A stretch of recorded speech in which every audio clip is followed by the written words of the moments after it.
delighted to be speaking to Andrew Isama today, one of our alumni, about his achievements and what Black History Month means to him. So Andrew, you're incredibly accomplished. He holds a degree in economics from Edinburgh University, and despite being only 24 years old, he teaches economics at Eton College, and he's leading on the Black History Month celebrations there. Thank you so much for agreeing to speak to me today.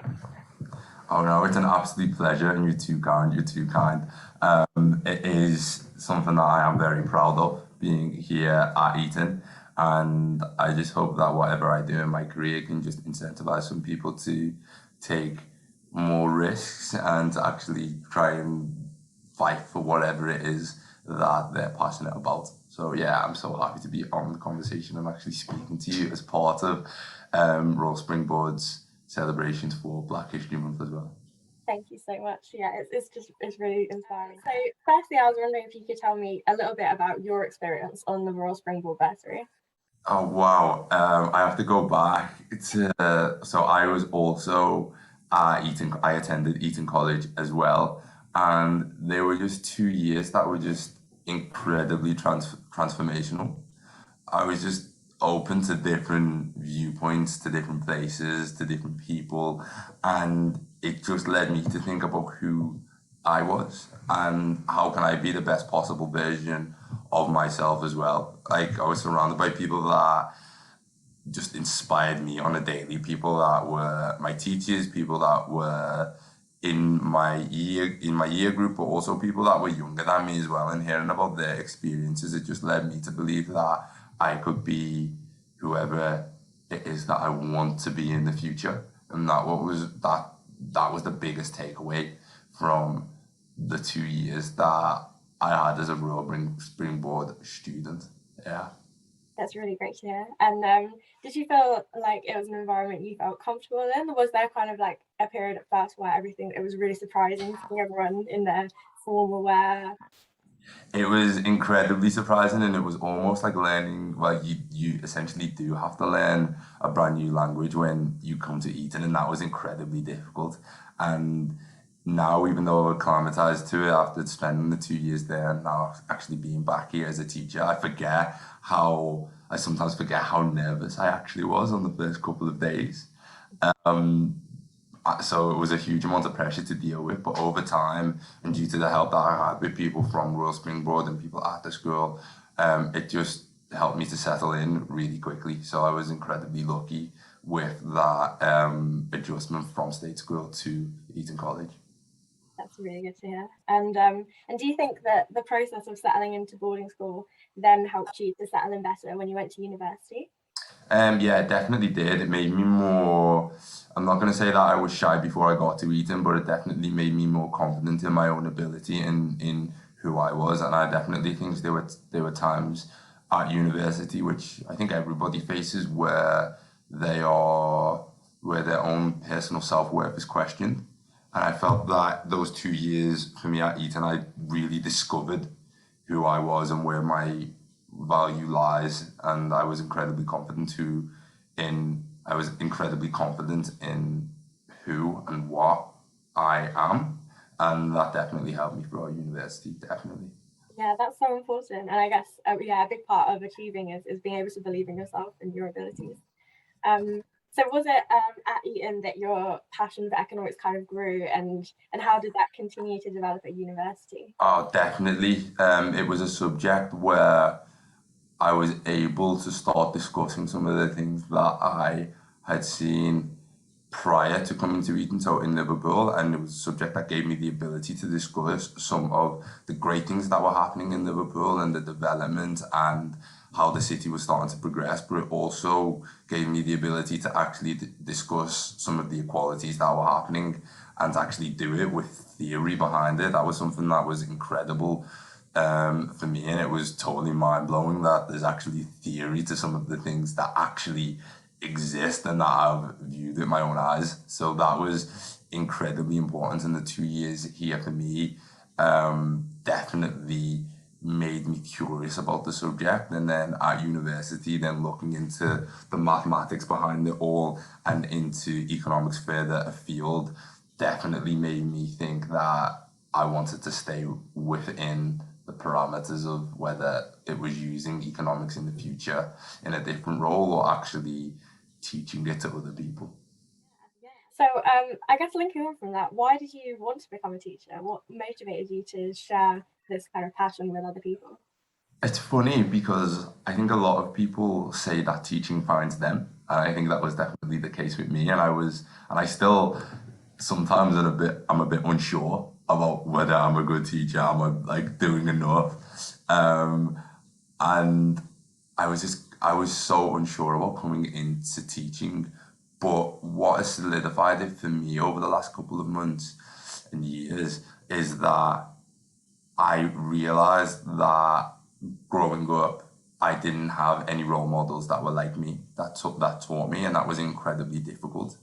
And especially coming to Eton, I was surrounded by a fantastic range of teachers, some of whom did understand the journey that I was on, and I wanted to almost provide that to students in the future because I know that there's a lot of students out there that have that can't discuss their experiences with their teachers because the teachers haven't lived through some of the same things that they've lived through.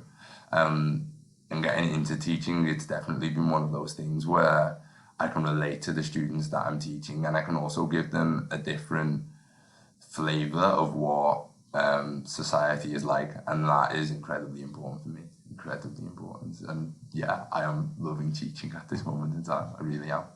I'm so glad to hear it. And yeah, I agree. That's so inspiring.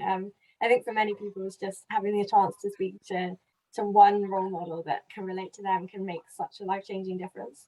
So that's really important. Um, and you're definitely an excellent teacher. I've, I don't know. Ask my students about that one. See what they say. no, definitely. I heard you're running the Black History Month celebrations at Eton, and you're also, I believe, looking after the All World Scholars and supporting them. And I think you do like a lot of like football tutoring. Yeah, a lot of sports coaching as well, a lot of pastoral stuff in terms of how. So the role here at Eton, it's multifaceted. It's not just you go into a classroom and teach. There's so many things around the outside that you have to do, but I think it enriches you as an individual, but more importantly, it enriches the students that you're interacting with as well. So yeah, a lot of things that are on the plate here, but all things that I really, really enjoy doing. Yeah. Right. And one thing I was wondering was, did it feel weird returning to Eton as a teacher rather than as a student? It must have Oh, been funny with the same like teachers and oh, definitely, because there's so many teachers even in the economics department here that actually taught me, yeah. and that created definitely an interesting dynamic in the first couple of days and weeks where I had to, refer to my colleagues by their first name and not call them sir. That was definitely an interesting couple of weeks, but they helped me adjust to being on the other side of the fence really well. And yeah, it's just been an enjoyable journey so far. It's one that I never imagined making, but the people around me have definitely made it easy for me to survive, but to also thrive in the role as well. So I've been incredibly lucky.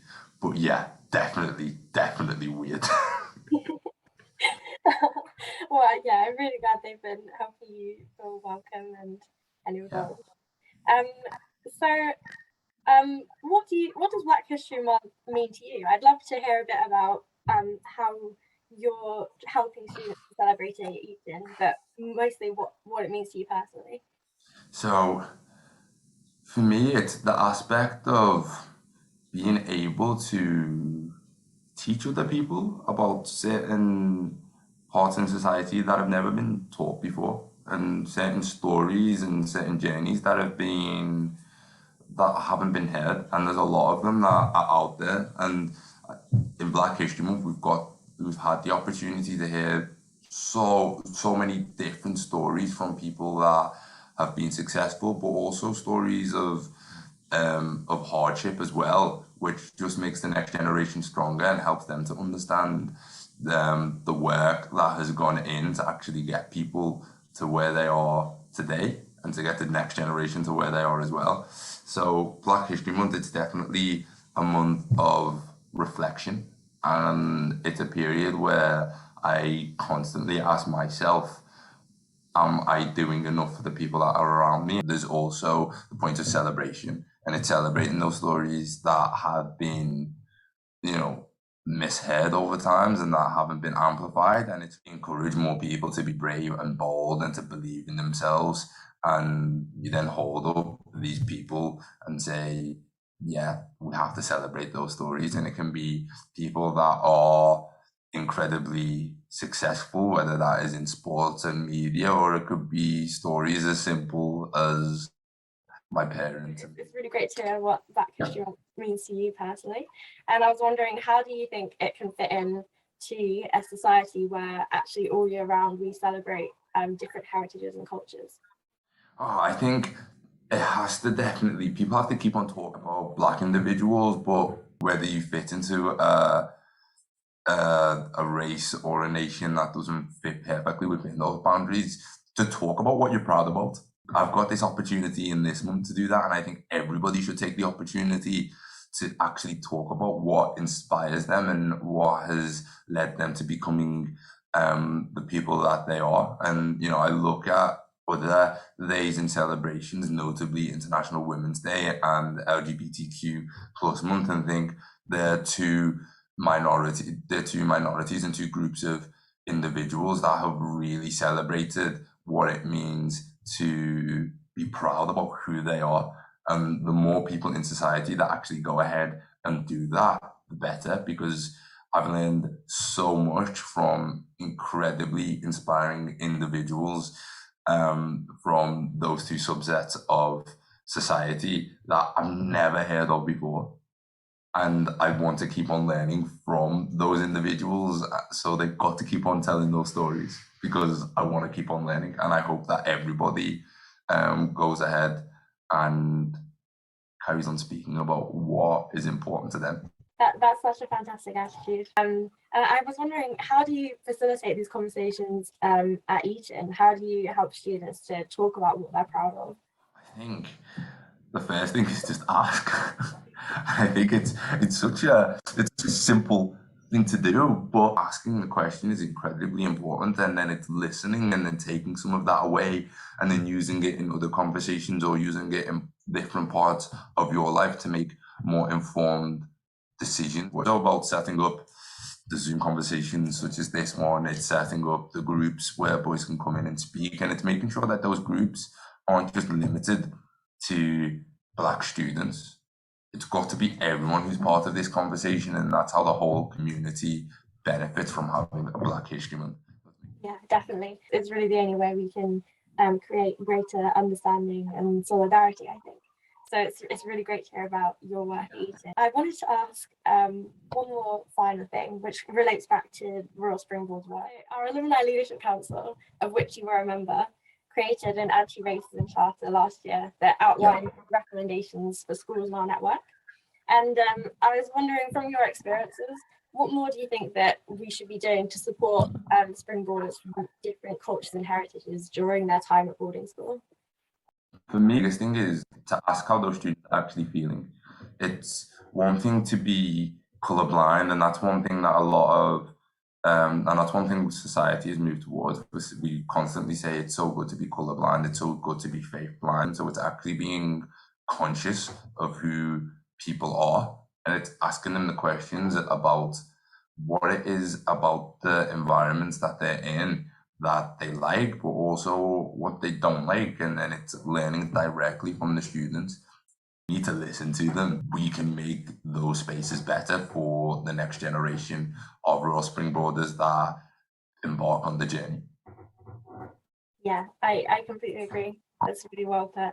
And yeah, just the opportunities I've had where I've been able to speak to springboarders and just their listening from their experiences, and at the end of the day, they're the best people to learn from, and they're so articulate about what boarding school is like and how it can improve. So I think listening really is the key. And I guess just to take this back to some more of your achievements. And I think it all links together, since Black History Month, so much of it is about teaching and learning. And in your job, what do you think you've learned are the best qualities of being a good teacher? I think a level of honesty is incredibly important.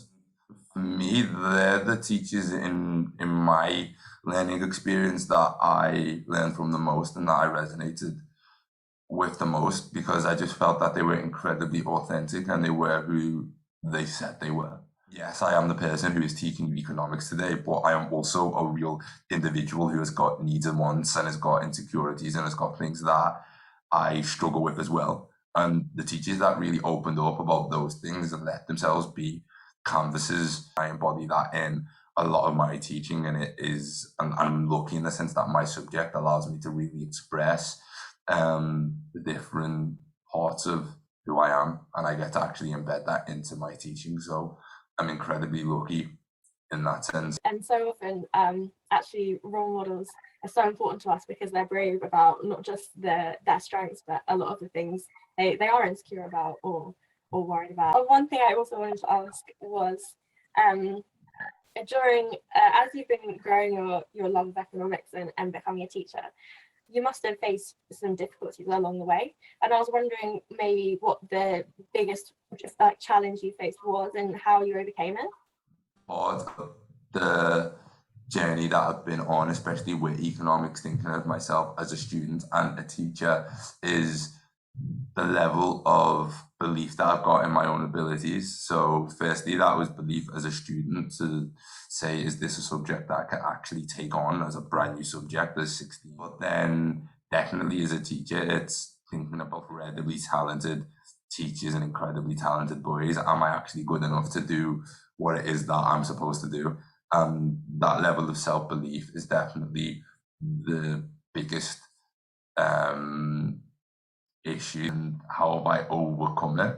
I think it's by speaking to people. It's about speaking to the students that I work with. It's about speaking to the teachers that I work with. And it's about progressing little by little every single day. I know that I'm nowhere close, that I just need to keep on progressing day by day. And I'll never be the finished article, because you always keep on learning every single day. And that's something that I've really ingrained into myself over the last couple of years. Thank you very much for sharing that. I think we all need reminders of that there is a learning journey that we're on, and the difficulties we have, there's not necessarily a destination where they end, but it's just a step-by-step process. So yeah, thank you so much for being honest about that. I've really enjoyed speaking to you and learning from you on this, and I can't thank you enough for having the time to talk to me about this. Holly, it was an absolute pleasure, and I look forward to speaking with you again, because I'm sure that we will meet each other soon.